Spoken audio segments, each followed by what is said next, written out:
Nakapunta na ba kayo sa Bolinao? Kung hindi pa, tara na at sumama na kayo sa aming office getaway.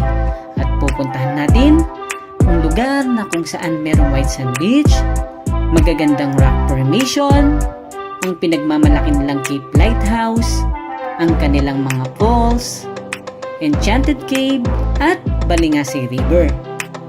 So mga ka-office mates, ano pang hinihintay nyo? Tara, log out na! Hello mga ka-office mate! So, papunta kami ngayon ni Lay sa Bolinao, Pangasinan. Going to Bolinao needs some early preparation. Medyo may kalayuan kasi ang biyahe papunta doon.